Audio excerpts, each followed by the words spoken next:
Howdy, howdy, howdy. This is Sean Allen here at Heroclix 101 or 101. Take your pick. I'm here with my friend Jose. That's him moving around in the background. Yep. We're going to talk a little bit about the utility belt today. Yes, this resource item has been around for a while, but sometimes there's still, a little confusion on some of the finer parts of it. So I will try to break it down in layman's terms without reading the card. This is a resource dial that gets equipped to a single character on your force, and the bat belt itself costs 7 points itself, plus 1 point if the uniform slot is active. There's 3 uniforms for it that I know of: the cowl, the suit of sorrows, and Robin's uniform. It also costs an additional point for each utility belt item slot that you have active in the game. So that would be a total of 14 points. So anywhere from 8 to 14 points, you have to have at least one item equipped to the belt in order to activate it and use it.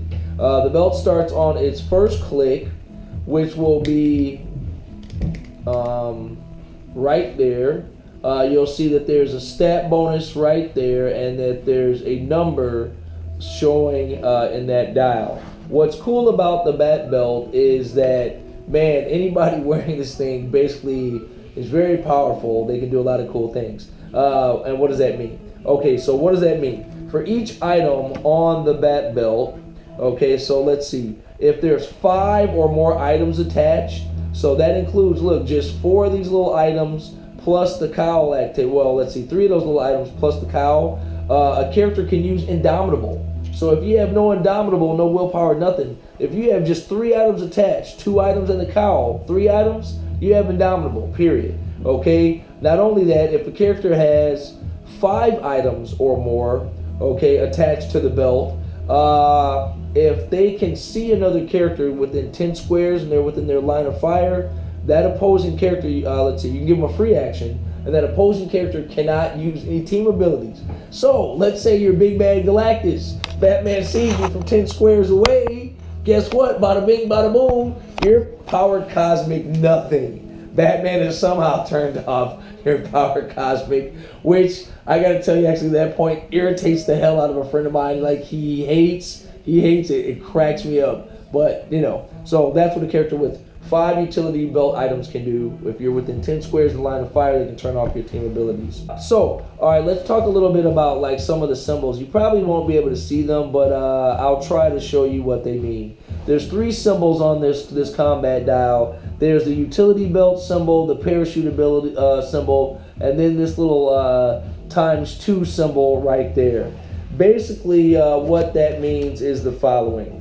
Right here in the utility belt thing, whenever a number is revealed in that slot, if a utility belt item is in the slot number that they're showing, you don't take it off the belt when you use it. So if you have like, I'll just click to a number, let's just see, since this thing is fully loaded.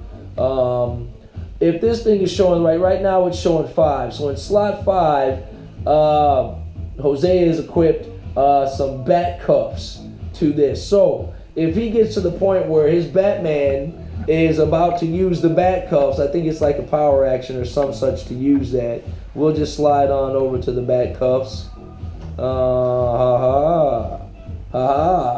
He's tricked me. Oh, there you are. Handcuffs. All right. So the handcuffs read as this: you give this character close combat action, it deals no damage, but if it hits, the target character may be given a power action to roll a d6, but cannot be given any other actions until it rolls a 4 to 6 to this effect. So basically, that's better than incapacitate, man. You're locked down. If Batman or whoever has the utility belt hits you with some handcuffs, you're locked down. You can't do anything but roll a power action and hope you roll the 4 to 6 to get out of the cuffs. If you don't, you're fucked. I mean, really, that's basically how it works. But because 5 was showing in the utility belt slot, Batman does not have to take the cuffs off. So he gets to keep all of his items, and he doesn't have to remove it from the belt. That's great. He can use it again next round. All right, so that's how that slot works. Let's move on to this parachute thing. We'll just turn to a number right there. So right now, slot 5 is showing in the little parachute number. I'm glad that number came up because that's perfect for the example. Let's say in slot 5, we already established that the handcuffs were there. So let's say he did take them off and he used them, right? Bada bing, he locked somebody down.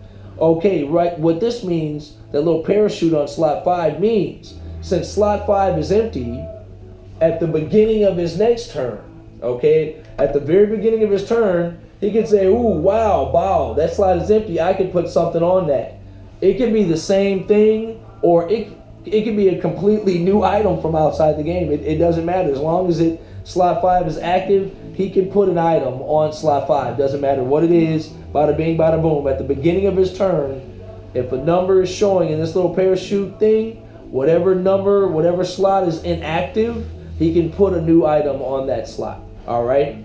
And then last but not least, let's look at this little thing right here, this ×2. I'm glad that 2 things are showing right here. This is the perfect slot to demonstrate everything because everything is showing right here. This is showing, what this means, these numbers right here mean that slot number 2 and slot number 3, if Batman could use both of these on the same action.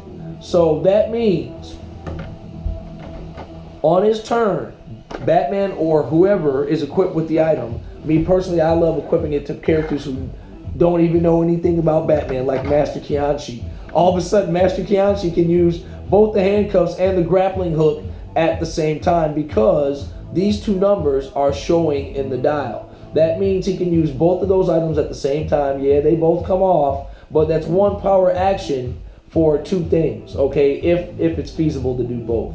Okay, so in that particular instance, that would mean that Batman could use both the grappling gun and the handcuffs. And this is how that would play out in that particular instance.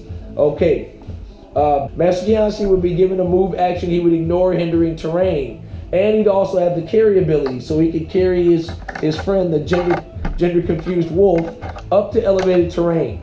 All right? If the square the character ends its movement in is a higher elevation than the one it began its movement in, it may be given a close combat action as a free action. So basically what has happened is he's down here on level 1. He swung up to level 2 carrying his confused wolf friend, and they attack Batman. But because he can use those 2 items at the same time, instead of punching Batman out, he just locks him down with his own handcuffs. That's a great way to use both of those items at the same time. And that's because of what's showing in that dial. Now, this is where things get a little tricky. Sometimes you don't see regular numbers in that dial. I'll try to find a slot right there. You'll see like a stat bonus and a number circled in white. What this means is this. It's real simple, okay? Any of these numbers you see circled in white are numbers that correspond right here. It's only going to be a 1, 2, 3, or 4. You can read the card on your own. Each one does something different, okay? The stat bonus applies to all of whoever's wearing the item, all of their combat values. So since we said it's Master Kianchi, right now there's a +1 on everything. So he'd have a 9 movement instead of 8, an 11 attack instead of 10, 17 defense instead of 16. Yeah, nobody should really have a 16 defense. And he'd be doing 3 damage instead of 2. Also, his range, which is 0, would be 1. Doesn't seem like a lot, but if he's on elevated terrain and there's somebody down there and he wants to shoot them, pow. See, so everything kind of evens out. So basically, that's how that works. When prep time is showing, that's 1 power that there's been some confusion on that. That's the number 1 power that would be circled in white, and it's normally showing at the very beginning of the game. Sorry if it's taking too long. At the very beginning of the game, you see a number 1 circled there. That's called prep time.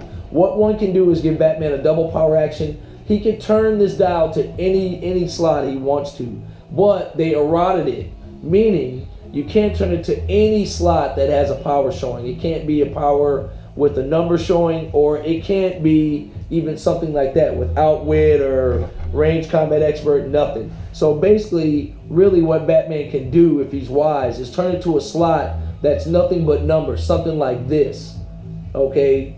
So that means he can use slot 6 and not have to take anything off. If he uses slot 5, he'll get... No, things would change. Well, anyway, basically, you can't use any powers, okay? You can turn to any slot you want to, but you can't use any powers. whoever is using this belt, at the end of a turn where they were given a non-free action, that is to say, so they sat there in the turn, they outwitted, or they perplexed, or they probed, or they sidestepped. That's a free action. You don't have to turn this. You don't have to roll the dice to turn the dial. But if he punched someone, if he moved, or of his own volition, or did something that was a non-free action, whatever, then you roll a d6, handy d6, and click it that many times. And that's how you turn the dial. The dial will keep going on and on. It doesn't have an end click. And pretty much that's how you use the utility belt. If you have any questions, we'll provide some information in the link below. Maybe. And that's about it. This is Sean signing out from Heroclix 101. Let's play some clicks. Good.